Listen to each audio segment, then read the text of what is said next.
Saudações a você que nos acompanha, eu sou o professor Denis e esse é o podcast oficial da CETEC Capacitações. Um espaço para a gente receber convidados, pessoas importantes, relevantes dentro das suas áreas de atuação, para trazer informações, conhecimento, trocar ideias, reflexões e te ajudar, professor, professora, nas suas práticas didáticas, nos seus projetos e em tudo aquilo que você leva para a sala de aula. E hoje eu estou aqui para falar um pouco sobre marketing de influência. E a minha convidada é a Henriane Morelli.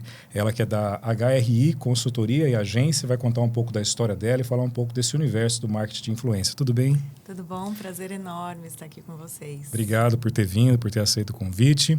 E, Henriane, vamos falar já logo de cara, assim, um pouco desse background seu, né? Sua formação, sua trajetória profissional, até a gente chegar na HRI e começar a desbravar um pouco sobre o marketing de influência. Conta pra gente um pouco a Henriane Morelli, qual é a trajetória dela? A Henriane Morelli, a gente estava conversando aqui nos bastidores. Eu acho que a minha carreira, ela não foi linear, como a de muitas pessoas, né? E eu tenho um filho hoje de 17 anos, ele teve essa angústia de ter que fazer a escolha certa. O que eu falei para o meu filho? Não precisa fazer a escolha certa. Vai para onde você acha e você sente que você tem uma paixão. Porque a própria vida vai ligando os pontos e ela vai se encarregando de te levar onde você tem que chegar. Então, a gente sempre chega no ponto certo, né? E eu percebi que minha carreira foi um pouco assim. Eu tinha um sonho enorme de entrar na área de publicidade. Eu peguei a década de 80, né, onde tinha publicidade que estava desbravando o mundo, né, com Washington Oliveto, Nizam Guanais. E eu falei, é isso que eu quero fazer, eu quero ser um desses caras. E entrei na FAP, no curso de Publicidade e Propaganda, e no primeiro semestre da faculdade, eu ganhei um concurso do Clube de Criação de São Paulo e fui parar na W Brasil. O concurso era para escolher alguns talentos iniciantes do mercado e você fazia uma mentoria, participaria de um estágio com mentoria e eu ganhei essa mentoria com Washington Oliveto. E daí abriram todas as portas para mim, foi super bacana. Então, com 89, eu tinha 19 anos. Eu já estava na minha primeira agência fazendo um estágio. E não era qualquer agência, hein? Não era qualquer agência, com pessoas maravilhosas, com grandes líderes, grandes professores. E daí eu fiquei 4 anos em agência. Da W Brasil eu fui para a DPZ, eu participei, depois de um ano trabalhando já nessa área de estágio, abriu um segundo concurso. Foi um sucesso esse concurso. Eles fizeram de novo um concurso, eu falei, vou participar de novo. Daí ganhei de novo o concurso e daí é um sorteio, né? E no sorteio eu fui para a DPZ. Eu fiz também toda essa trajetória da DPZ. E daí eu fui para a Salles, para a Simple Comunicações e fiz essa trajetória inteira em agência. E um belo dia eu falei, não é isso que eu quero. E foi difícil, porque eu tive que chegar para um chefe muito querido, que era o meu líder, ele era diretor de criação, eu estava como redatora júnior, e falei, eu sei que eu tenho um potencial muito grande, eu tenho facilidade de estar onde estou, acho que por isso que eu consigo crescer muito, com uma facilidade muito grande, mas eu não gosto. Aliás, qual foi o gatilho que você teve para pensar sobre isso? Não era isso que eu quero. Porque eu imagino que assim, uma trajetória, uma carreira em lugares como esse que você mencionou é o sonho de consumo para muitos publicitários, né, para estudantes e tudo mais. E aí, em um determinado momento, você toma essa decisão. Qual foi o gatilho que motivou essa virada de chave? Quando o briefing chegava para a gente, eu tinha um sexto sentido e eu olhava para o briefing e falava, mas está errado. E quando você trabalha em criação, você trabalha num pedaço do projeto, né? Então, vinham esse projeto para a gente desenvolver e eu falava, olha, mas eu acho que está errado aqui, ó. Está errado no público, está errado na jornada de compra do cliente, vamos mudar? E daí você tem aquela limitação, né? O meu chefe chegou e Renê, esse briefing já está pronto, já está decidido, você tem que só montar o conteúdo dele. Eu falei, não, mas eu não quero. Eu quero ir para o lugar onde se cria o planejamento. E daí, quando eu sentava em reunião com o planejamento, eu falava, é isso que eu quero. Quero fazer o que esse cara faz. Então, acho que esse foi onde você vê a paixão. Acho que você sente isso, né? Você fala, eu quero isso. E aí você queria isso, mas não dentro daquele ambiente. Não, eu queria na empresa. Eu falei, eu quero na empresa, porque na empresa eu vou pegar dentro do nascimento do produto. Eu vou pegar a dor mesmo desse produto. E daí acabei indo para a empresa, participei de vários processos de seleção e entrei num banco francês e brasileiro. Fui analista de marketing do banco e fiquei até o Itaú comprar. E hoje ele é o Personalité, né? Daí fiz todo esse trabalho. Eu fazia análise de perfil de consumo. Daí uma então coisa... você pegou toda essa parte do branding, que foi essa mudança e essa aquisição, toda essa E parte... daí e você percebe como que você descobre que é seu potencial, né? Imagina, eu entrei como analista, comecei no banco, não tinha computador na época, não tinha internet. Eu falei que eu comecei minha carreira no analógico. Então, a gente fazia análise, tinha um sistema, você analisava os correntistas do banco e você tinha que achar pontos em comum, o que eles tinham de diferente. Literalmente na unha. Literalmente na unha. Uau. Daí, quando eu conto isso para alguém, fala, nossa, mas que chato, você fazia fichas. A gente datilografava, como é que a gente escrever lá, fichas, porque daí a gente tinha que achar pontos de conexão. Um trabalho bem estatístico. E eu adorava. Queria mais. No dia seguinte, eu falava, ai, que delícia, eu vou pegar outra análise de perfil de consumo. Daí você entende quando conecta, né? Eu falei, é isso que eu quero, é isso que eu gosto. E daí fui indo, de lá eu fui para uma multinacional americana, daí eu já fui como supervisora, cuidei de telemarketing, lançamento de lojas, a gente cuidava de todo o canal, aprendi a fazer canal de distribuição. Sim, tudo isso eu estou denunciando minha idade. Era fabricante de pager, antes de entrar o celular no mercado, né? Então, a gente estava começando a montar as primeiras lojas para vender pagers, que hoje são as lojas de Vivo, lojas de Claro.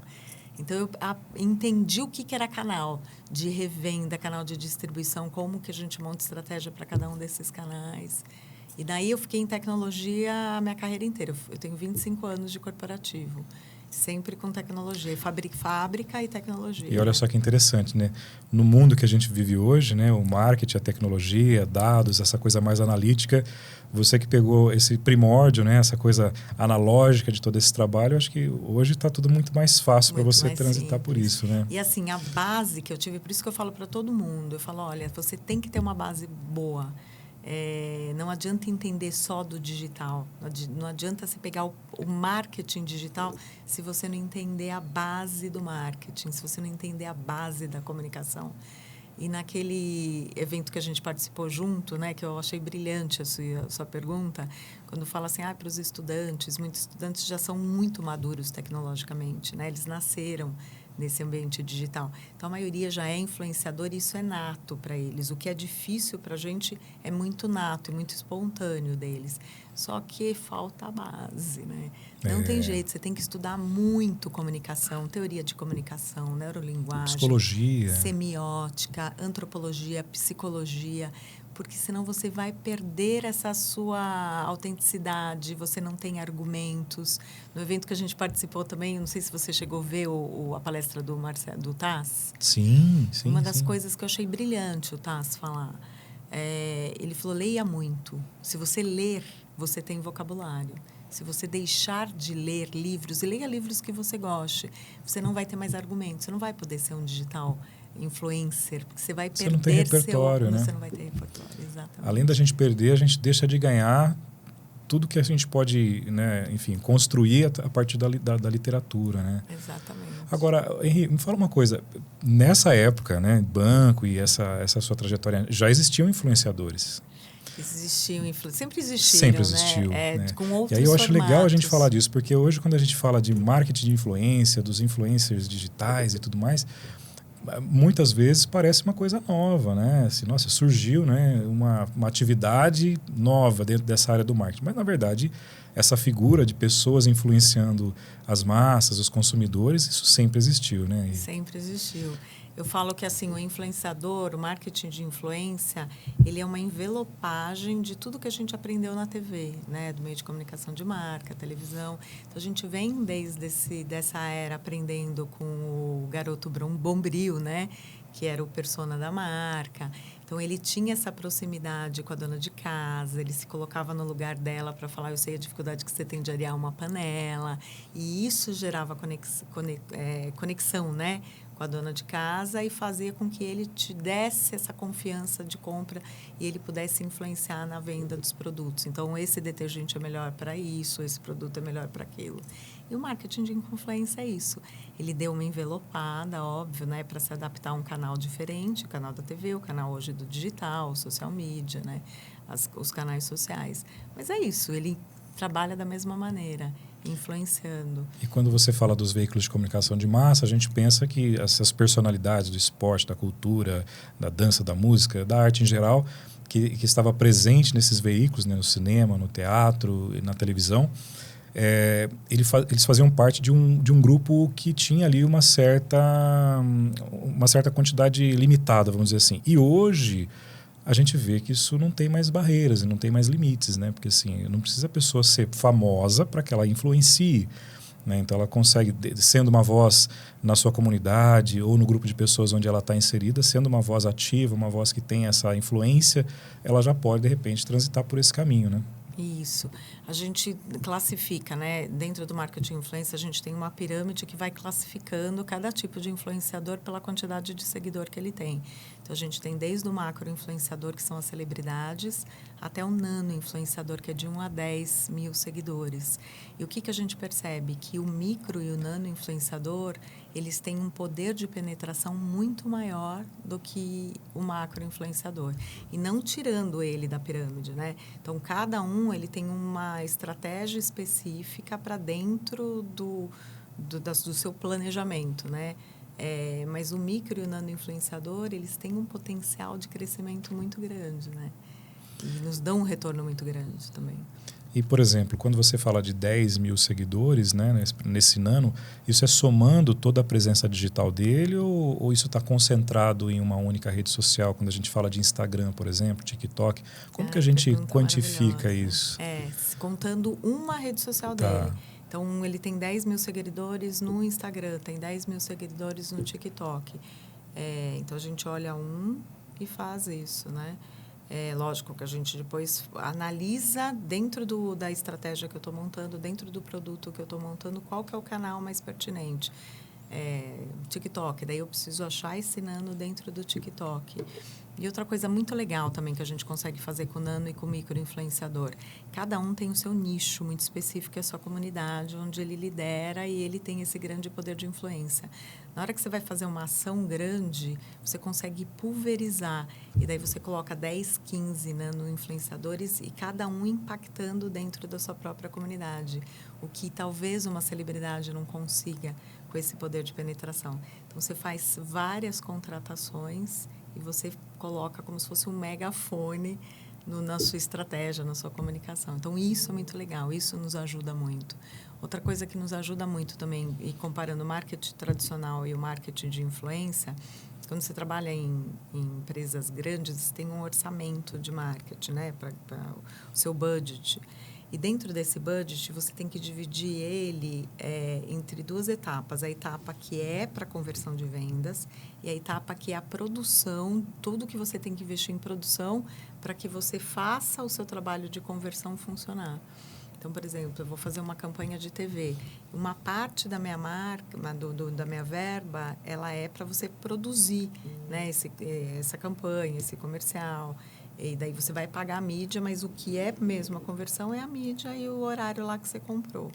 Quando você trabalha com influenciador, você não precisa investir na produção, porque o próprio influenciador está fazendo isso para você. Certo. A gente percebe cada vez mais também que o próprio influenciador já está desenhando o conteúdo para a gente, né? Então, vem meio que pronto. Isso faz com que a gente otimize um pouco da verba de marketing também. Ele é a própria produção, que antes a gente tinha que investir nisso também. E você acabava diminuindo, né? Diluindo essa verba. Então, isso é muito legal. É uma vantagem muito grande para a gente. Legal.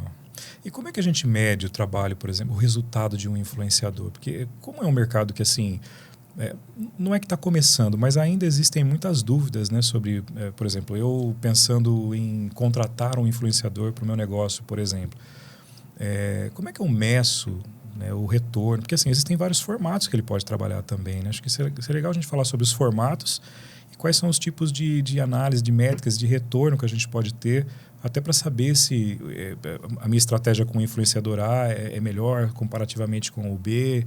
Como funciona essa questão dos retornos? Então, hoje, a parte mais bacana do marketing digital é que tudo a gente consegue medir, né? A gente tem rastros digitais e tudo é mensurável. Então, assim, quando a gente vai fazer uma campanha, primeiro a gente tem que ter em mente qual que é o nosso objetivo. O que você quer com essa campanha? Eu quero aumentar o meu faturamento nesse produto X, quero aumentar meu número de seguidor. A gente estabelece essa meta, aí você desenha o processo. Você tem que desenhar a estratégia para você conseguir chegar nessa meta, em quanto tempo você quer chegar nessa meta e o quanto você quer ter de retorno do que você investiu. Então, tudo isso é desenhado. E daí você começa a traquear ela para ver se realmente você chegou no seu objetivo. Onde chegou, ou aquele influenciador, por que eu não consegui? Eu, com 4 ou 5 influenciadores eu consegui chegar e não consegui chegar com esse. O que eu trabalhei errado? Será que o conteúdo deveria ser diferente para esse nicho? Será que ele colocou só na página dele e eu deixei de colocar na minha página e não impulsionei isso, não fiz uma performance legal? Será que é o horário que ele está falando? Então, a gente vai analisando para saber por que ele não performou muito bem. Né? Mas hoje tudo dá para se mensurar. E em relação aos formatos, hoje também está bem diversificado, né? Porque, assim, como você mencionou, eles estão ajudando a criar os conteúdos, né? Então, o que você imaginava, por exemplo, de algo totalmente roteirizado que esse influenciador recebia, hoje eu acho que já tem uma colaboração, uma cocriação com as marcas, não tem? Sim, e cada vez mais, né? O que a gente percebe em planos que deram errado? A gente faz toda aquela análise, né, para falar, tem conexão com o meu produto, tem conexão com a minha estratégia, ele conversa de uma maneira adequada com essa comunidade, e daí você repõe o check em tudo e faz a campanha, e a campanha não deu certo. Daí o que a gente percebe? Às vezes a marca engessa o criador e fala, eu quero que você fale isso, isso e aquilo. E daí ele fica tão engessado que ele não Perde a proposta do e a formato. autenticidade, né? Ele é bom para falar daquela maneira para aquele público. E daí a marca vem e envelopa ele de uma outra maneira. Ele perde a performance, ele perde tudo. Ele deixa de ser a aquela pessoa que motivou a ser. Exatamente. Que interessante. Isso eu dou muito conselho também para as pessoas que estão começando a carreira de digital creator, né? Porque a grande dúvida deles é assim, o que eu faço com a marca? Então, recentemente veio uma menina que ela queria fazer um trabalho dentro da área de gastronomia. E as marcas começaram a pedir para ela ir em restaurantes, experimentar pratos específicos e divulgar como que foi a experiência dela. E daí ela falou, mas tem restaurante de comidas que eu não gosto. O que eu faço? Eu falo, não vá. Né? Você tem que ser fiel ao que você gosta, e seu primeiro cliente não é a marca, o seu primeiro cliente é seu público. Não vale a pena você não ser transparente com o seu público. Você tem que ser verdadeira com a marca, verdadeira com você e verdadeira com o seu público, porque a marca não vai ter esse retorno. Você vai flopar. Você tem que ser verdadeiro e você tem que ter essa liberdade. Quando a gente ensina até esses jovens a fazerem contratos com as marcas, eu falei, você tem que colocar uma cláusula que você vai falar a verdade, o produto estando ou não estando bom. Que isso, inclusive, é bom para a marca, né? Olha, não foi legal, nesse restaurante não estava muito bom, o serviço não foi muito legal, o prato que eu pedi não era o que eu esperava. E contornar isso da melhor maneira possível, né? Eu acho que isso faz parte de uma curva de aprendizado, de profissionalização do que é essa atividade, né? Porque num passado não muito distante, eu já cheguei a ver nas redes sociais, enfim, circular, por exemplo, casos de que um influenciador foi pago por uma determinada marca para falar de um determinado celular, mas na verdade na sua própria rede social ele usa outro celular. Isso, assim, eu acho que a gente vai vencendo essas etapas e vai profissionalizando mais essa atividade, isso. né? Porque o que a gente fala? Que o influenciador, ele é uma vitrine de igual, né? Você usa pessoas semelhantes para fazer aquele negócio que a gente fazia desde os primórdios, que é o marketing boca a boca, né? Então, eu usei esse produto. Qual que é o grande poder do marketing de influência? Facilitar a jornada de compra. Então, eu usei esse produto, gostei do produto, estou indicando para vocês que querem comprar o mesmo produto que eu quero. Se não for verdade isso, uma hora, porque eu falo, rede social é uma teto de vidro, né? Uma hora você vai cair em descrédito e as pessoas acabam de confiar na sua indicação boca a boca, né? Não confiam mais em você. O marketing de influência é uma relação de confiança. E qual que é o gap que ele pegou do marketing tradicional? Que o marketing tradicional nunca conseguiu fazer isso. Ele une o marketing de confiança e o entretenimento, isso de uma maneira única, né? Eu estou lá no meu momento de entretenimento, eu fui impactado por alguém que entrou lá no meu feed de notícias, ele está me entretendo, então ele está contando alguma coisa para mim de uma maneira diferenciada, e está me envolvendo. Por algum motivo eu me conectei a ele e ele está me envolvendo. E isso torna a relação de consumo mais leve. Exatamente. Não é aquela coisa imposta, enfim, do que a gente acostumou, né? Eu cresci vendo a marca falar muito bem dela na TV, nas outras mídias. Então, assim, é óbvio, né, que tem todo um trabalho para isso. A gente não vai ficar evidenciando as nossas fraquezas, e sim as potencialidades. Mas esse trabalho ele vai trazer justamente esse outro lado, né? Assim, que são pares, são pessoas, são iguais, são pessoas que estão ali, como eu, né? Consumindo e vivenciando experiências e passando as suas percepções, né? Então, acho que isso é bacana também. E pensando nessa questão, né, de um mar de influência que está se criando, a gente vê também um mercado infantil também, né? Assim, influenciadores mirins, influenciadores na idade, né, infantil. Como é que você vê esse movimento? Qual é o perigo que a gente tem que, né, observar nessa questão também, Henri? Difícil, hein? Difícil, né?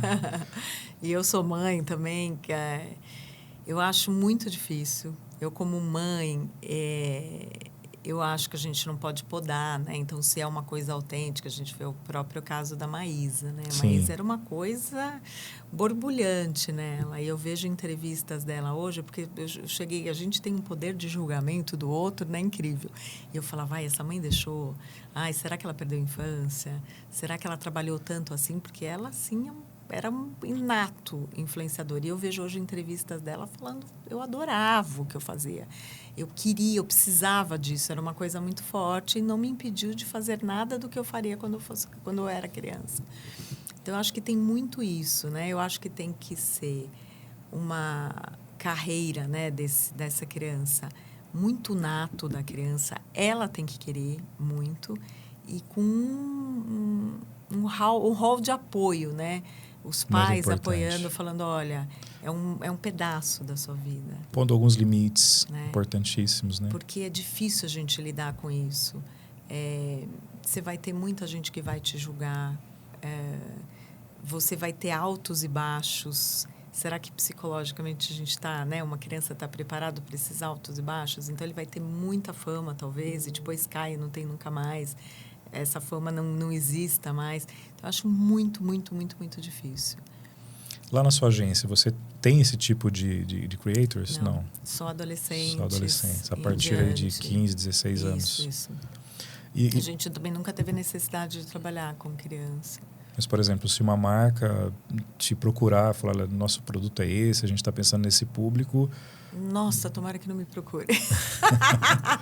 Porque deve ser um desafio, mas é desafiador, né? É desafiador. Inclusive, eu vi recentemente uma pesquisa, se eu não me engano, na Exame, dessas que a gente recebe pelos feeds da vida, falando sobre o quão crescente está esse poder da influência sobre as crianças, principalmente no mercado de home care. Home care não, skincare. Skincare, isso. E eu fiquei pensando, falei, puxa vida, a matéria citava alguns números que são bem alarmantes e você fica preocupado, né? Porque assim, por que a gente está falando de skincare para crianças, né? E aí você tem um mercado ali se desenvolvendo, influenciadores mirins, acho que é um terreno bem complicado da gente transitar, né? Sim. Eu tenho um trabalho pro bono, que é uma palestra que eu faço a cada 3 meses só para adolescente. O nome da palestra é Amigos Reais, Inimigos Virtuais.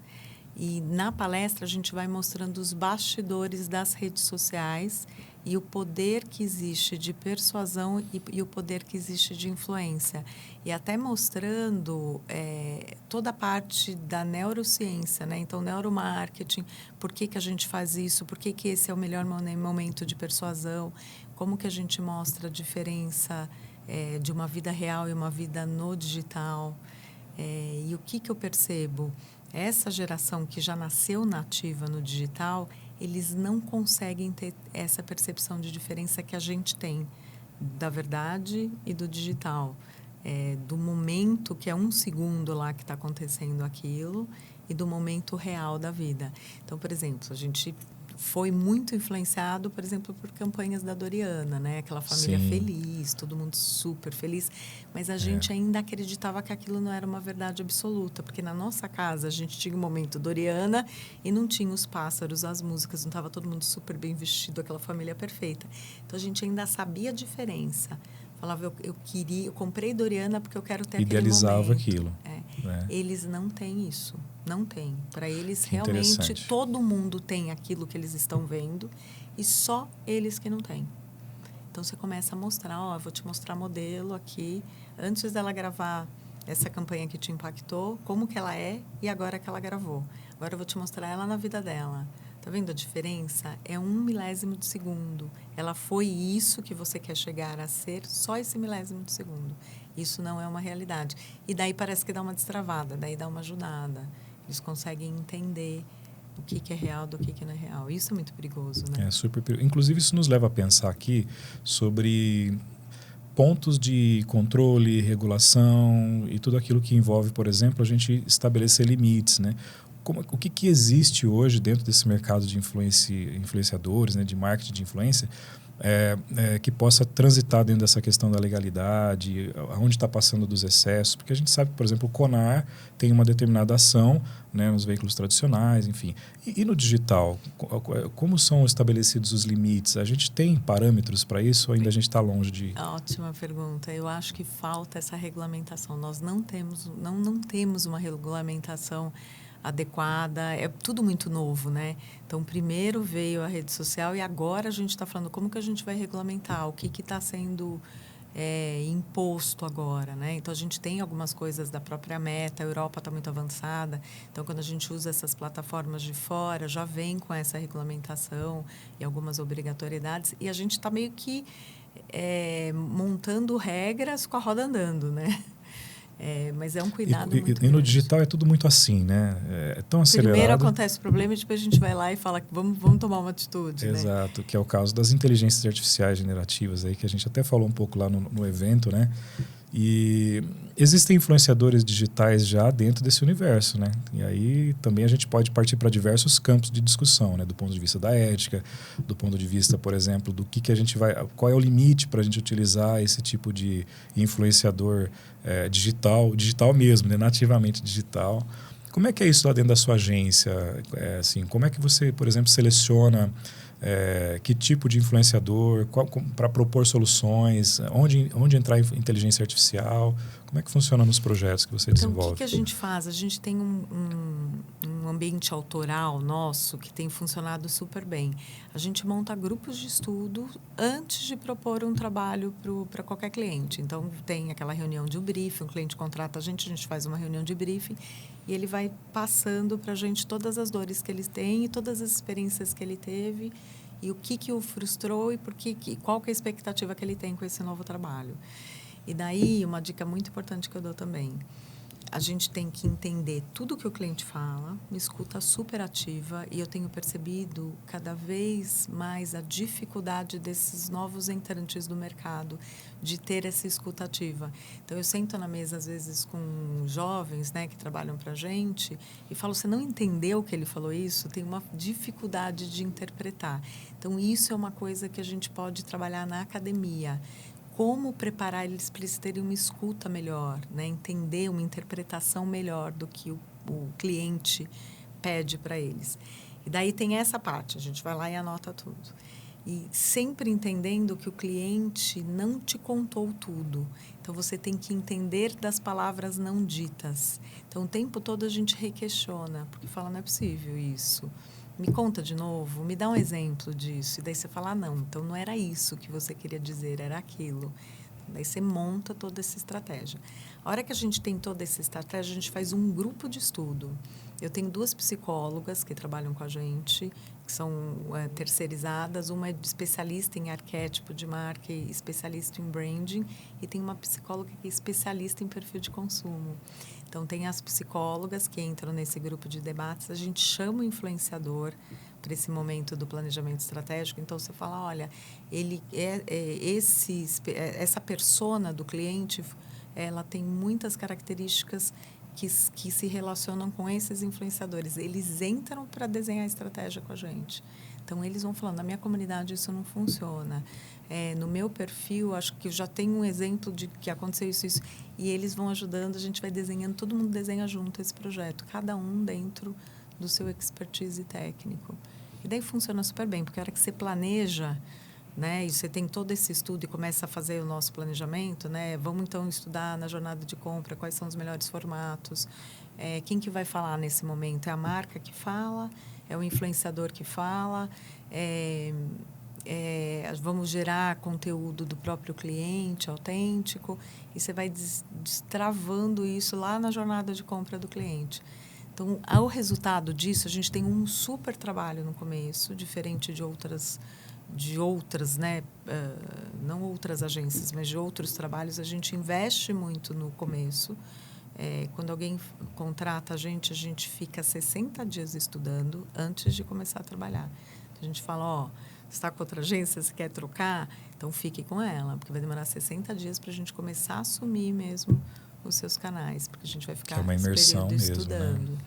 E depois o resultado é muito mais fácil. E dentro desse período e desse planejamento, já aconteceu ou acontece de você utilizar mais de um influenciador dentro da mesma campanha? E como é que são esses critérios para você selecionar e fazer com que esse diálogo seja fluido, natural e converja para o benefício do objetivo da campanha? Sim, já aconteceu também, além de a gente tem que sempre usar mais de um, porque cada um tem uma percepção. Quanto mais plural nós formos, mais resultados assertivos a gente vai ter lá na frente. Já aconteceu da gente colocar 3, 4 influenciadores para trabalhar com a gente nesse planejamento e não ter match com nenhum deles. Em um momento do projeto, fala, não, mas não é isso que a gente quer. E daí a gente tem que começar do zero e volta tudo, porque a gente percebe que não está contribuindo da maneira que deveria estar contribuindo, falta um aculturamento desse mercado, ou às vezes até não entendeu mesmo, não está entendendo, não está conseguindo se colocar no lugar do cliente, do nosso cliente. E daí a gente acaba super bem, falar, olha, acho que para essa campanha não deu certo, a gente vai voltar, vamos voltar para o começo que não deu certo. Muitas vezes o próprio cliente escolhe quem ele quer de influenciador, coloca na mesa para a gente. A gente fala, olha, eu acho que não vai dar certo, mas vamos tentar, né? A gente fala que você é especialista no seu negócio. Então, tudo que você fala, a gente acredita que é uma verdade absoluta. Eu nunca vou estar o tempo necessário dentro do seu negócio enquanto você está, né? O tempo que você está investindo. Então, a gente acredita que isso vai dar certo, muitas vezes não dá.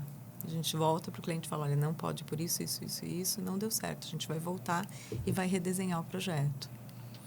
E quando acontece, por exemplo, no meio da execução, acontece uma polêmica, de repente, a pessoa se envolve em alguma coisa que vai estragar por completo o planejamento de vocês. É um desafio, imagino.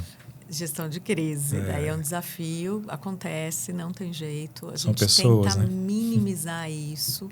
Então, por exemplo, qualquer início de job, a gente explica, tem uma imersão desse influenciador para entender desse cliente, se ele precisar passar alguns dias, visitar a fábrica, entender do produto, fazer degustação do produto.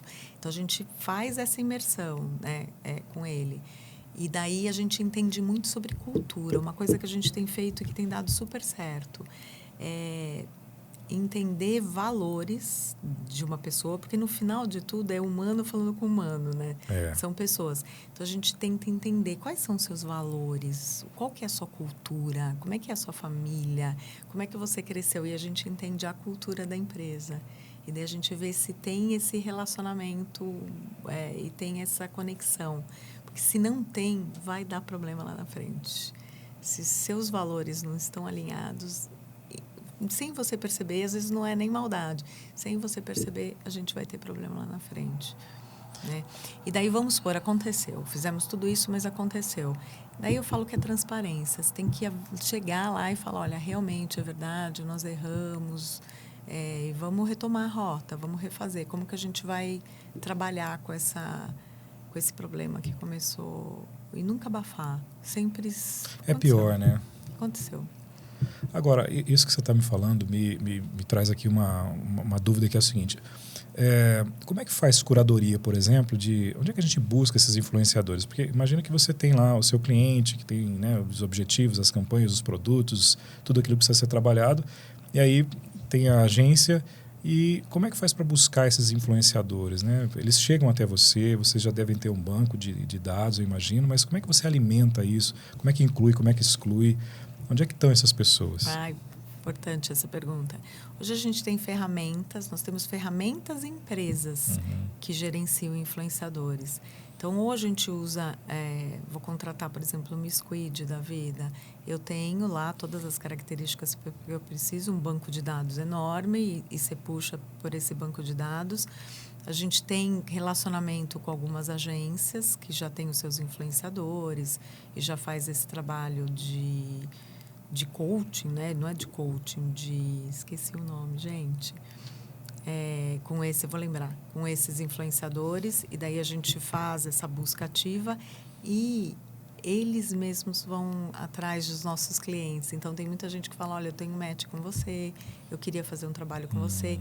Eles funcionam como os seus próprios empresários, né? Eles chegam falando da história deles e que eles gostariam de trabalhar para a marca. De repente já tem um Media Kit, assim, já manda. Isso.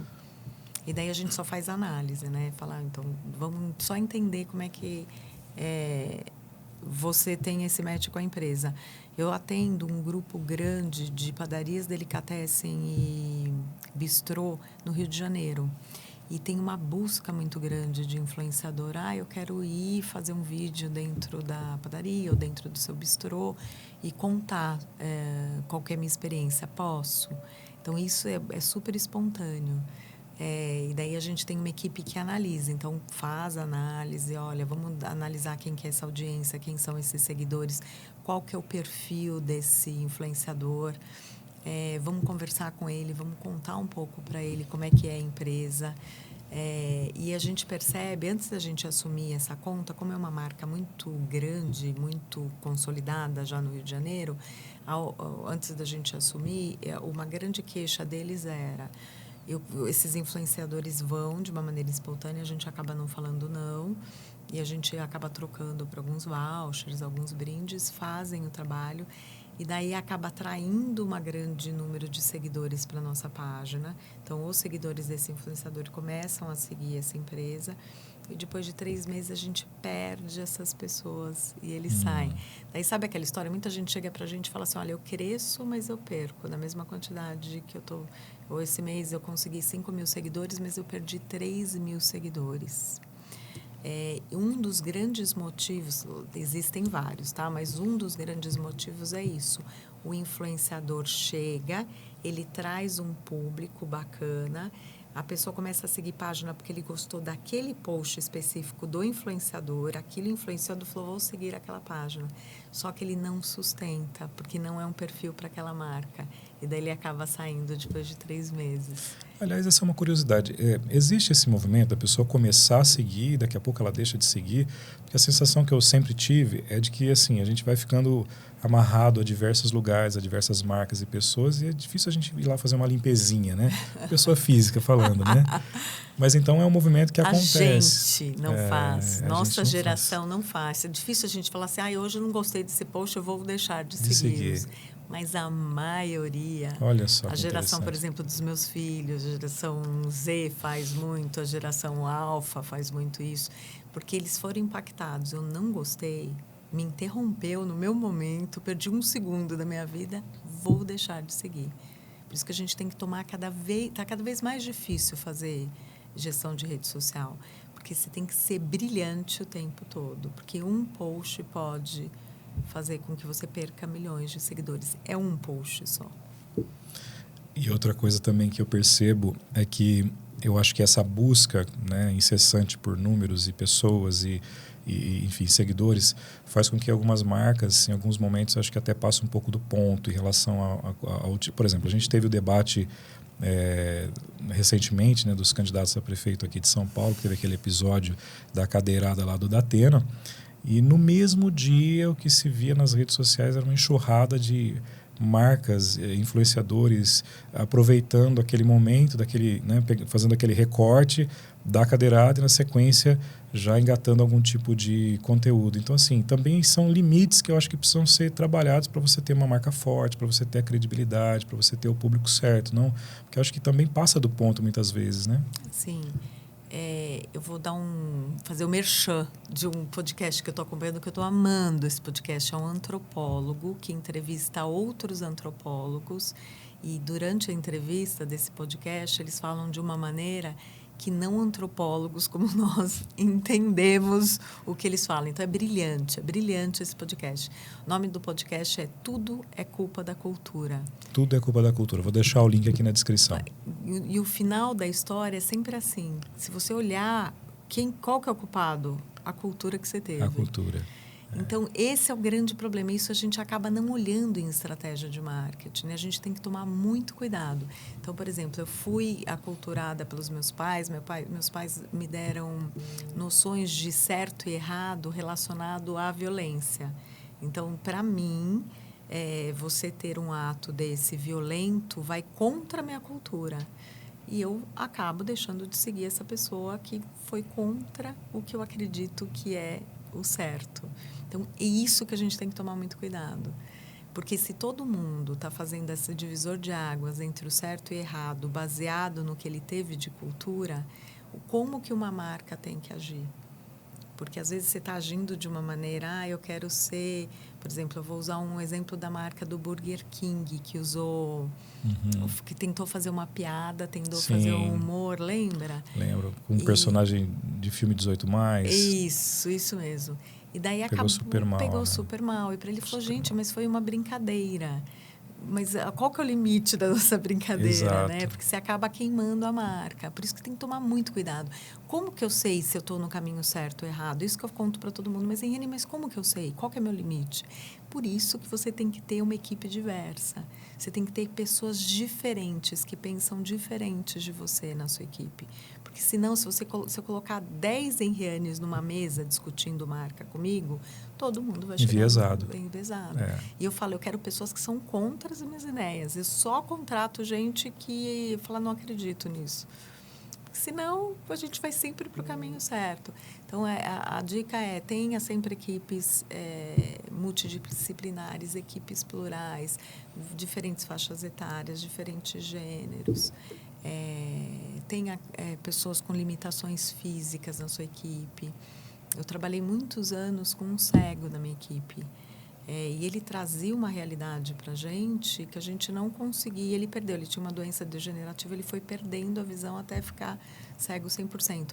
E quando ele tinha uma limitação, durante um momento ele ficou com essa limitação, ele falava, essa tipografia não vai dar para ler não, nem com óculos dá para ler. E para a gente estava ótimo. Então, você baseia aqui o que é legal, um designer legal, baseado em você. Na sua percepção, né? Exatamente. Você tem que ter pessoas com diferentes percepções. E olha só que interessante o que você está falando, porque assim, eu vou pegar um gancho, inclusive numa outra fala sua, né, num evento que a gente teve presente, em que você falava sobre a importância de estudar, de se autoconhecer, de ter essa imersão para quem está pensando em começar esse negócio. Então, a gente tem esse trabalho de equipe, de agência, de pessoas que estão desse lado, mas também tem essa necessidade de quem está querendo entrar nesse mercado, né, como influenciadores. A gente fala aqui, por exemplo, um público que são professores e esses professores estão diante de alunos que certamente vivem assediados por esse sonho de ser influenciador, pelos ganhos milionários. E muitas vezes acha que esse caminho é muito simples, é muito fácil. E olha só a complexidade que você está falando, né? Quantas variáveis a gente está, né, colocando aqui na mesa, porque são pessoas, e as pessoas são diversas, são complexas. Então é muito importante de a gente falar um pouco sobre isso também, né? Da necessidade da gente estudar cada vez mais, ter o repertório e construir esse lastro que nos faça ser influenciadores bons e também, enfim, pessoas que vão gerenciar isso muito bem, né? O que eu falo, por exemplo... Quando você vai desenhar a sua carreira, o que vai ser cada vez mais difícil no marketing de influência para o influenciador? A autenticidade. E vai ser muito difícil, porque hoje eu consegui um caminho, daqui um mês já tem 3 pessoas copiando o meu caminho, né, se inspirando e fazendo caminhos iguais, nós vamos ser 3 vendendo o mesmo caminho. Então, o tempo todo você tem que se reinventar, o tempo todo. Como que eu consigo isso? Com repertório. Não tem jeito, né? Mas o top one, o que eu preciso ter, né? Como que quando a gente olha, você fala, esse influenciador é bom. Quando ele tem uma capacidade muito boa de comunicação. Então, quer começar uma carreira hoje? O que você vai investir? Em cursos de comunicação. Vai aprender teoria da comunicação, estudar mesmo. semiótica, vai estudar, vai fazer curso de teatro, né, para destravar. Tem cursos maravilhosos de teatros para executivos, inclusive. Vai fazer um curso para você ter um domínio do seu corpo. Quanto melhor comunicador você for, melhor influenciador você vai, independente do que você vai falar. Essa frase é ótima. Quanto melhor comunicador você for, melhor influenciador você vai ser. Melhor poder de persuasão, né? Excelente. A gente tem isso. Eu lembro uma vez que eu vi uma palestra da Cris Pelágio, a jornalista. Ela falou: quem tem uma boa oratória, quem escreve muito bem, consegue o que for. Né? Consegue destravar tudo. Eu ganhei uma bolsa do MIT, eu fiz um curso no MIT de gestão de rede social. E um desses processos da bolsa era você montar um artigo. Então, foi o meu poder de escrita que me fez conseguir uma bolsa numa universidade que eu nem sonhava que eu poderia estar. Cris Pelágio tinha razão. Cris Pelágio tem razão. Quem tem boca vai a Roma. Então, eu investi muito nisso. Quero aprender a falar, vou fazer fono, vou entender sobre tonalidade, tom de voz. Depois que você fizer esse mix, daí eu investiria em terapia, em análise. Vai fazer uma psicanálise, vai se entender, para você saber se sua escolha está certa ou está errada, para você aprender a falar não para uma marca. Fala, isso não tem a ver comigo, não me conecta, não representa a minha audiência. Eu vou com toda a fidelidade, com todo amor a mim, falar não quero. Embora mesmo o contrato seja maravilhoso, né, você tendo um recurso financeiro muito legal, a gente tem que aprender a falar não. Porque você ganha aqui e você perde lá na frente. Você perde a longevidade. Não é consistente, né? Então, você tem que entender isso. Porque, às vezes, os influenciadores falam, Reni, mas eu não sei se é legal ou se não é legal. Eu falei, porque você não se conhece. Está faltando um trabalho de autoconhecimento seu. E muitos influenciadores que a gente atende, mas isso é uma quantidade muito grande. Muita gente com depressão. Muita gente não quero mais, não sei lidar com haters, não aguento mais as pessoas falando mal de mim. Que é um outro lado importantíssimo. Do meu cabelo, né? Da minha pele, do meu corpo, da maneira que eu visto, do jeito que eu falo, falando que eu sou uma fraude. Não consigo me assistir depois que eu gravo. Eu fico mal se eu me assisto. Olha que coisa, né? É muito sério, porque foi aquilo que o marketing de influência começou a crescer com um público cada vez mais jovem. Eles têm essa facilidade nativa de pegar um celular, gravar, sem ter nenhum travamento do jeito que a gente tem, porque a gente, será que tá bom? Vou pegar esse ângulo, vou pegar aquele, meu cabelo tá bom. Eles não têm isso. Eles vão lá, grava e acabou. É 1 segundo, já fez o vídeo. E fica maravilhoso. Então, eles têm essa facilidade, assim, amadurecimento. Só que eles não têm a parte de como eu vou lidar com o outro, né? Com o retorno daquilo que ele fez, né? Daquilo que ele fez. Não me gosto. É muito interessante isso. Então, assim, eu acho que fazer uma boa terapia, ir atrás de um psicanalista, que eu acho que isso é para toda a profissão, toda a profissão, né? Sem dúvida. Ser um bom líder, você tem que ser uma pessoa analisada. Mas para quem está tão exposto e assim, muito com enxurrada de repente, críticas e a gente vê, né, assim, como as pessoas são implacáveis nas redes sociais, né, com relação aos comentários, a capacidade dela ir, sabe, dela ferir, né, dela machucar as pessoas com os comentários. Isso, de fato, se você não tiver um preparo, aliás, até para aqueles que estão bem preparados, em algum momento aquilo pode ser algum tipo de problema para se administrar, né? Sim. Eu assisti também, tô dando vários spoilers, vou dar agora uma série que eu assisti. É um documentário do Robbie Williams, o cantor do Angel, né? Uhum. E no documentário eu fiquei impressionada, adorei, até escrevi para ele. Porque é uma exposição e você vê que é um carinho, uma generosidade de falar, estou expondo uma parte da minha vida para vocês para mostrar que isso realmente acontece. Teve uma carreira brilhante dele, né?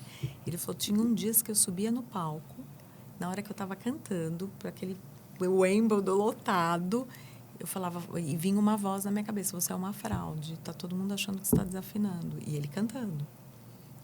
Ninguém está gostando de você. É mentira que eles estão te aplaudindo.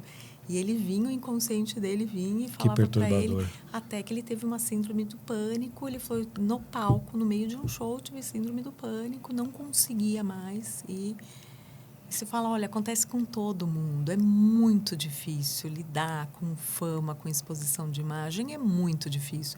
A nossa vida era muito mais fácil quando ficava só dentro daquele nosso núcleo. Né? A gente está agora se expondo o tempo todo e a gente não sabe lidar com isso. E temos que aprender, porque está aí, não vai voltar para trás, né? E agora a gente entra numa nova era, né? Eu falo muito para os meus clientes, acabou a era digital. A gente viveu a era analógica, tivemos que aprender a viver nessa era digital e a era digital acabou. A gente está entrando num outro momento que é a era virtual agora, da realidade aumentada, do metaverso, da inteligência artificial. Então, agora, o influenciador, ele vai ter outra pessoa também. Ele vai ter o avatar o robô, dele, né? É você e o robô. Então, em alguns momentos, o robô vai ter na sua frente e você vai perder mercado para ele. E como lidar com isso, né? O que eu posso fazer para me reinventar para eu continuar presente, né? Para eu ter mais longevidade. Porque vai ser um outro mundo. Já está sendo, Já está sendo. A gente mal aprendeu a lidar com já tem que agora lidar com o outro, tem que aprender a lidar nesse momento da inteligência artificial, que é maravilhoso. Eu tô assim, eu vindo do analógico, né? Aprendi, rasguei meu diploma 3 vezes. Quando eu fiz uma pós, eu fiz publicidade, daí eu fui morar na Austrália. Eu fiz uma pós de marketing e vendas, que é o Growth Marketing, que era o único lugar que tinha o que tem hoje, que está super em alta, né? E eu queria fazer alguma coisa voltado a vendas. Daí eu fui fazer essa pós de marketing voltado a vendas, voltei para o Brasil e estudo no analógico. Daí entrou o digital, entrou o computador, começou o Google. Eu falei, pronto, estou perdida, não sei fazer isso. Daí voltei, fiz uma segunda pós aqui no Brasil, também na FAP, de globalização de marca. Como eu trabalhava em multinacional, eu falei, eu quero entender quando eles falam para mim, aqui nos Estados Unidos a gente faz assim, como que eu convenço ele que aqui no Brasil não vai funcionar, que é totalmente diferente. Eu fiz essa pós de globalização de marca, mas eu comecei a ter o digital nela. Então, eu já comecei a entender de algoritmo, entender de Google, comecei a fazer minha primeira campanha no Orkut. E daí fui indo, falei, bom, agora eu não consigo mais, porque você vai chegando em momentos que você não consegue mais tudo que você aprendeu no passado. Lógico, eu falo que a base você nunca perde, por isso que é importante faculdade, importantíssimo um curso técnico. Essa base você vai usar pelo resto da sua vida. Pode acontecer o que for, mudar. Você vai adicionando novidades, né? Você né? vai só adicionando novidades. Só que o tempo todo você tem que estar estudando novamente, porque essas novidades não começam a te conectar com a base.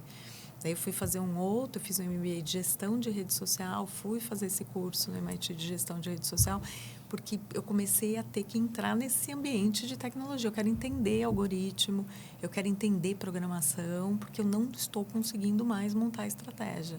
Daí hoje todas as minhas estratégias são baseadas em cada ponto de algoritmo. Hoje eu entendo muito de algoritmo, que eu acho que é um diferencial meu. E daí que você fala, a carreira ela vai te levando, o próprio universo. Uma vez, o meu filho, de 17 anos, ele teve uma crise enorme dos 15, que ele falou, não sei o que eu quero fazer de carreira, não sei. E daí, o que você quer fazer? Você quer direcionar, né? Você fala, faz tal coisa que vai dar certo, né? E daí eu vi uma palestra de um senhorzinho de Harvard. Esse senhor falou, você tem filho que está em dúvida na carreira dele? Eu vou te dar um conselho. Não dê nenhuma dica para ele. Deixa ele achar o caminho sozinho, porque eu vou te contar uma grande coisa. Ensine valores para os seus filhos. Ensine o que é certo e o que é errado. Ensine muito sobre honestidade, porque são coisas abstratas que são difíceis de ensinar. Então, você vai ter que falar muito, dar muito exemplo e ser isso que você está falando. Porque a carreira dele, ele vai chegar aonde ele tem que chegar, se ele tiver os valores sólidos. Ele vai fazer esse caminho. E é bem isso, né? Sim. Então, o que eu acho que hoje me faz ser uma profissional diferenciada no mercado? Porque eu tive essa vivência em comunicação, com publicidade, muito forte. Eu fui para a empresa. Quando eu cheguei na empresa, eu sabia como contratar uma agência, porque eu tinha vivido 4 anos numa agência. Então, eu sabia direito, toda cláusula contratual, isso a gente precisa tirar, isso precisa colocar. Essa é a minha expectativa em relação à agência. A agência só consegue me trazer esse resultado. Eu vou precisar contratar mais outras empresas para juntar aqui para ter outro resultado. Mas eu só consegui isso porque eu tinha vivido numa agência. E hoje, com a cabeça, o que me incomodava muito? Teve momentos na minha carreira que meus chefes falavam assim para mim, Reni, você tem que começar a pensar como chefe. Você tem que ter cabeça de chefe. Eu falava, mas como que eu vou ter cabeça de chefe se eu nunca fui chefe? Eu falei, então agora eu acho que eu quero ser chefe. Vou montar, acho que agora eu tenho a quantidade de informação necessária para ajudar outras empresas. E montei minha consultoria. Hoje, 5 anos que eu tenho essa consultoria, agência e consultoria. Em 5 anos, hoje eu entendo os meus chefes falando, você precisa ter cabeça de chefe. Hoje eu sei o que é a dor de ser chefe. Eu peguei tudo que eu aprendi em agência, tudo que eu aprendi no corporativo e eu consigo ajudar hoje uma empresa. Porque eu falo, a dor dele é esse, porque é a mesma que eu tenho. Ter um CNPJ é essa angústia. Eu sei o que ele tem de dor de ser um CNPJ. Então, eu acho que eu consigo atender e acolher ele melhor. Eu me coloco no lugar dele. Então, na hora que a gente vai negociar contrato, eu sei exatamente todos os medos que ele tem. Porque ele falou, eu vou investir, será que eu vou ter isso de retorno? E eu tenho um chefe que eu tenho que responder, eu tenho que entregar um relatório para ele, porque só através de relatório que ele vai conseguir liberar uma outra verba para mim. Então, hoje eu sei o que ele tem e eu sei as ferramentas que eu tenho que dar. Eu falo, pode deixar que eu faça o relatório. A gente já põe no contrato, o relatório é meu e ainda te treino para você falar para o board de conselho. Como que você tem que falar. Sensacional. Você tocou numa palavrinha que eu vou pegar um gancho e vamos falar de plataforma. Você falou do Orkut. Do Orkut, né? Isso da época do Orkut. Que parece que está voltando aí, né? Não sei em que formato, não sei em que condições, mas tem um buzz aí que tá voltando. Falando de plataformas, quais são as mais impactantes para esse mercado de influência, né? A gente vê muito o Instagram muito forte hoje, né? Mas também a gente vê o TikTok com um algoritmo sensacional. Mas também tem alguma rejeição, porque passou por aquela onda de rede de dancinhas. Isso já foi quebrado na cabeça dos executivos, as pessoas já olham para o TikTok com outra percepção. Como é que você pode falar sobre esse cenário de plataformas? Então, cada um tem um objetivo, tem um público-alvo específico e tem uma meta a ser alcançada, né? Então, a gente não exclui nenhum em relação ao outro. O Instagram hoje, ele é a plataforma o Brasil é o maior gerador de conteúdo no Instagram. Então, todo mundo já olha para o Brasil como Brasil maior. É o maior. Isso dados de 2024. O maior produtor de conteúdo para Instagram é o Brasil? Instagram do Brasil. Os maiores influenciadores estão no Brasil para gerar conteúdo no Instagram. Então, o Instagram ele funciona muito bem para um público específico, como o TikTok também funciona muito bem para um público específico. Eu tenho uma filha de 13 anos, ela é impactada 100%, ela acompanha, ela tem conta no TikTok e no Instagram. E quando eu percebo que ela foi persuadida a fazer algo, e eu falo, mas onde que você viu isso? Foi no TikTok. Então, ele atinge um público muito específico, principalmente com maquiagem. E nesse público. Mas a gente tem grandes top voices no LinkedIn também, que é uma plataforma muito legal, uma plataforma que eu aposto muito.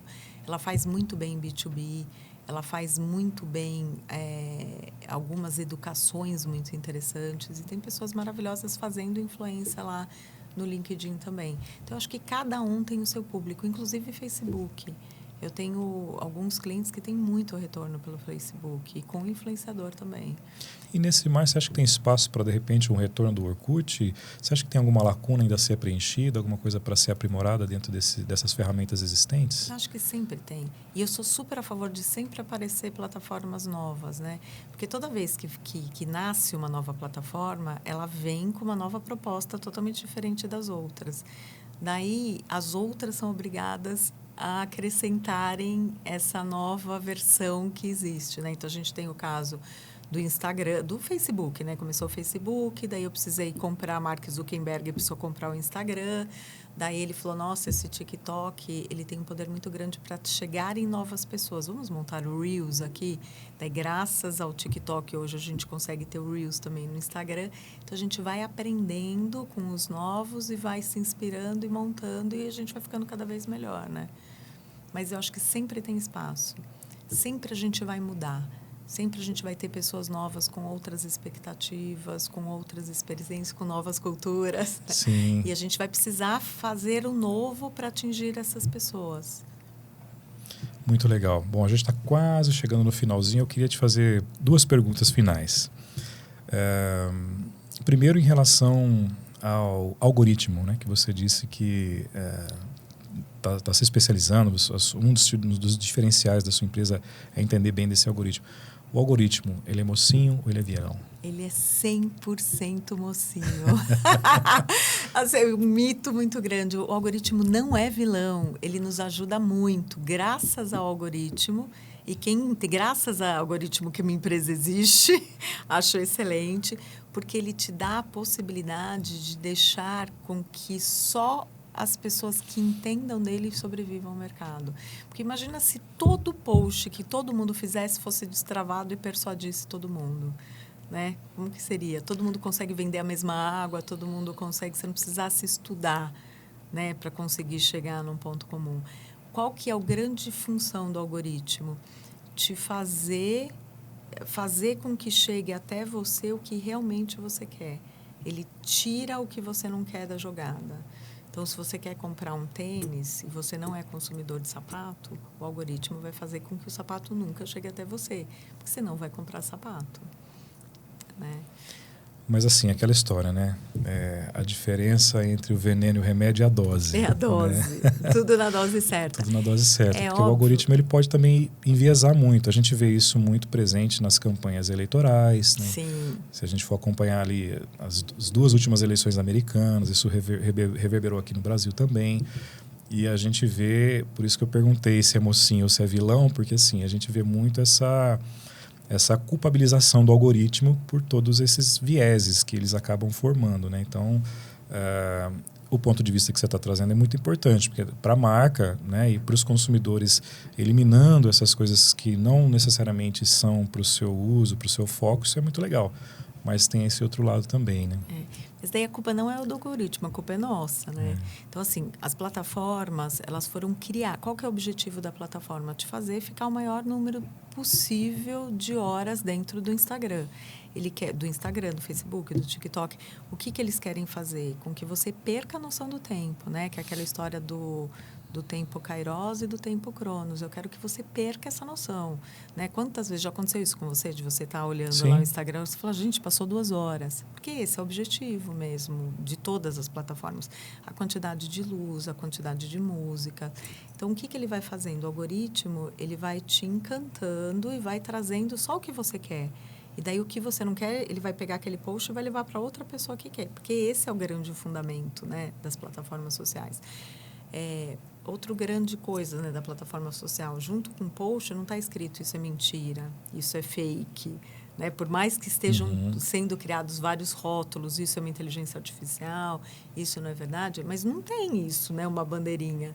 Às vezes você está numa estrada, né? Você está indo, sei lá, estou indo para Jundiaí, para Campinas, estou indo para Campinas. Daí tem uma placa lá escrito, daqui 2 quilômetros tem o melhor restaurante da sua vida. A gente vai olhar a placa, eu vou falar, será que é verdade que tem? Daí vem um influenciador e fala assim para mim, olha, vai naquele restaurante perto de Campinas que é o melhor da sua vida. Eu vou acreditar no que ele está falando, porque é uma pessoa falando. Na placa a gente não acredita, mas no influenciador eu vou falar, bom, se ele está falando é porque ele já foi e realmente é o melhor que eu vou na minha vida. Eu vou acreditar. O que a gente tem que mudar como ser humano? Nós temos que nos empoderar em relação à tecnologia. É só um robô, é só uma plataforma. O que eu vou fazer para controlar o meu tempo? O que eu tenho que fazer para entender o que é fake news e o que não é fake news? Como que a gente vai educar nossos filhos para não entender que aquilo que ele recebe é uma verdade absoluta? Né? Porque eu falo que agora, com esse advento do digital e do virtual, a gente tem que ser cientista. Tudo que a gente recebe, a gente tem que falar, pode ser que seja verdade, mas pode ser que seja mentira. E a gente vai ter que aprender a fazer isso, né? A rechecar o tempo todo. Então, eu acho que a culpa não é do algoritmo, a culpa é nossa. A gente não aprendeu a viver nessa realidade fora do analógico. E a gente tem que aprender. Como? Com aculturamento, né? A gente tem que ir atrás, tem que bater, tem que ver se aquilo não é uma fake news, tem que deixar de falar isso é verdade, multiplicar, passar para os outros. Eu tenho também um trabalho pro bono que eu faço esse trabalho de digitalização da terceira idade, porque é uma coisa que me preocupa muito. A gente está ficando cada vez mais digital. E esse público, ninguém está preocupado com eles. Está ficando à margem, né? Está ficando à margem. Então, eles estão sendo excluídos. A minha mãe não vai mais em banco. Era uma coisa que ela adorava, porque ela não consegue mais falar com o gerente, tem que ser tudo no digital, e ela não se sente tecnológico o suficiente. Daí você vai limitando, né, esse público. E esse é um trabalho que eu faço, ó, vem cá que eu vou te ensinar. Não veja isso como um vilão. Ele é uma coisa muito legal, você só tem que aprender a lidar com ele. E a gente vai ensinando algumas coisas para eles ficarem mais seguros. Eu acho que o tempo todo é isso, a gente tem que ensinar todo mundo a entender o que é verdade, o que não é verdade e como lidar com isso, né? Como que eu vou deixar, eu ensino, a primeira coisa quando eu dei celular para meus filhos, eu falei, agora você pode ter rede social, porque eles demoraram muito para ter rede social. E para poder ter rede social, teve que participar de uma palestra minha com os adolescentes. Participou, entendeu? Agora você pode ter rede social, tanto que eles são apavorados. Tem 2, 3 posts da rede social, porque eles têm que entender, têm que ter consciência do perigo. E daí eu ensino eles a limitarem. Então, eles têm uma notificação, ó, você já ficou 30 minutos. Para notificar, para daí impactar e ele sair da rede social. Então, a gente tem que usar ferramentas para poder ser mais forte do que a tecnologia. Ela tem que ser um aliado e não um dominador, né? Dominador. Muito legal. E a última pergunta, eu queria que você sintetizasse um pouquinho para quem quer entrar nesse mercado de marketing de influência, embora praticamente você já passou por vários pontos aqui, mas para quem está nos assistindo e quem vai passar esse conteúdo para os alunos, né? Se você pudesse deixar 3 dicas para quem está começando nesse mercado de marketing de influência, quais são os 3 pontos que você... Olha, não deixe de passar por esses 3 pontos, porque a partir desse você vai conseguir se desenvolver. Quais seriam esses 3 pontos? Acho que o primeiro é comunicação, estude comunicação. E hoje a gente tem, né, a gente está num mundo que a gente tem acesso gratuito muito fácil. Então, vai atrás, siga influenciadores, veja como é que eles se comunicam, como que é a postura deles, que roupa que eles vestem, como que eles falam, qual que é a mudança de tom de voz que eles têm, como que eles lidam com a câmera. Aprenda técnicas de comunicação, no geral, né? É a primeira dica. A segunda dica, tenta. Acho que eu quero. Se você acha que eu quero, vai lá e tenta. E tenta empreender. Isso que eu falo, hoje a gente pode empreender. Você tem um celular, chega para a pizzaria do seu bairro, fala, posso ser um influenciador da sua pizzaria? Quero testar se eu gosto disso. E começa a testar. Daí, depois que você virar um influenciador da pizzaria, vai em uma escola lá do seu bairro. Posso ser um influenciador da sua escola? Posso tentar fazer isso? E vai aprendendo na prática, né? Que eu acho que a parte mais legal é essa. E em terceiro é como você vai se preparar para lidar com essa realidade do marketing de influência, né? Que é a história da terapia, que é a história de se conhecer melhor, de autoconhecimento. Sensacional. Poxa, Irene, eu queria te agradecer pelo seu tempo, por esse bate-papo bacana pra caramba, super esclarecedor. Eu sei que você estava com a agenda super lotada e abriu esse espacinho para a gente conversar. Então, obrigado por ter vindo, obrigado por ter tido esse tempo de falar comigo, com os nossos professores e professoras que acompanham aqui o nosso podcast. Ai, obrigada. Adorei. Muito bom. Pessoal, então esse foi mais um episódio aqui do nosso podcast oficial da CETEC Capacitações com a Eriane Morelli, que é da HRI, agência e consultoria focada e especializada em marketing de influência. Depois eu vou pegar com ela as dicas para a gente deixar aqui, então, na descrição do vídeo da série que ela mencionou e também do podcast que ela também comentou que deve ser muito interessante e eu vou deixar aqui como recomendação.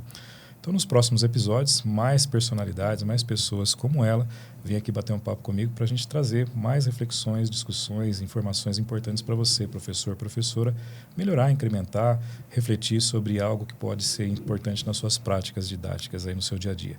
Eu fico por aqui, até o próximo episódio.